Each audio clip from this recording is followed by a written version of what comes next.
Pizza delivery. यह कहानी एक सच्ची घटना पर आधारित है।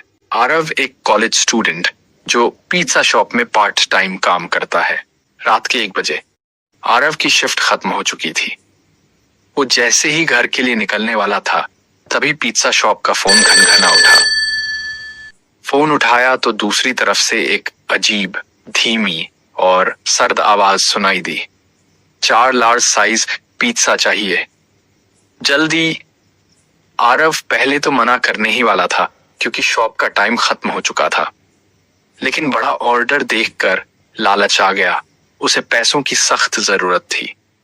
वो पिज्जा लेकर निकल पड़ा। एड्रेस था पुराना फॉरेस्ट एरिया, शहर से काफी दूर, अंधेरे और वीराने में।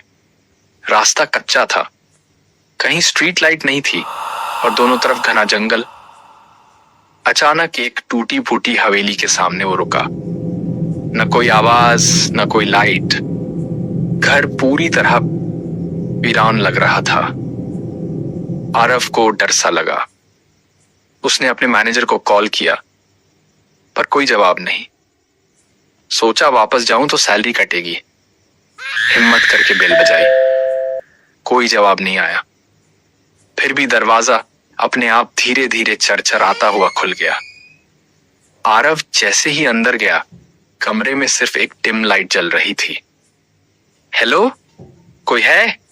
वो चिल्लाया। अचानक एक काली बिल्ली दौड़ती हुई एक कमरे में घुसी और उसके साथ ही उस कमरे की लाइट और टीवी अपने ऑन हो गए। टीवी पर आ रही थी बच्चों की हंसी की आवाजें। वो कमरे में गया तो देखा 2 छोटी बच्चियां बैठी थीं और बिना पलक झपकाए उसे घूर रही थीं। मैं पिज्जा डिलीवरी वाला हूँ, कोई बड़ा है यहाँ? तभी उन दोनों की आंखें सफेद हो गई। उनके चेहरे पर एक भयानक मुस्कान फैल गई। उन्होंने दरवाजे की ओर इशारा किया। आरव ने पीछे मुड़कर देखा। एक भयानक औरत खड़ी थी जिसका चेहरा जला हुआ था और बाल बिखरे हुए। वो कांपने लगा। हाथ से सारे पिज्जा गिर पड़े। वो भागा सीधा बाइक की ओर। बाइक स्टार्ट की और कुछ ही दूर जाकर वो बंद हो गई। वो उतरा, देखा टायर पंक्चर। जब पीछे मुड़ा तो वो औरत और दोनों बच्चियां उसके ठीक पीछे खड़ी थीं। आरव के होश उड़ गए। वो बाइक छोड़कर जंगल की तरफ भागा। भागते हुए एक पेड़ के पीछे छुपता। दूर से पुलिस की सायरन की आवाज से सुनाई दी।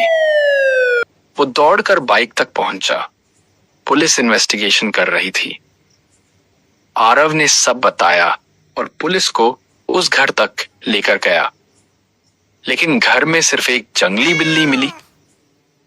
अगले दिन पता चला वो घर 3 सालों से वीरान पड़ा था और 3 साल पहले उसी घर में एक औरत और उसकी 2 बेटियां रहती थीं, जिनकी निर्मम हत्या कर दी गई थी।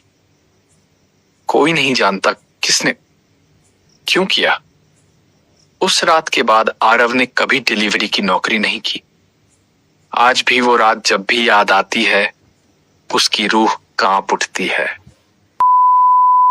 अगर हिम्मत है तो सब्सक्राइब करो हॉरर टून्स को, क्योंकि अगली कहानी आपकी रातों की नींद उड़ा सकती है।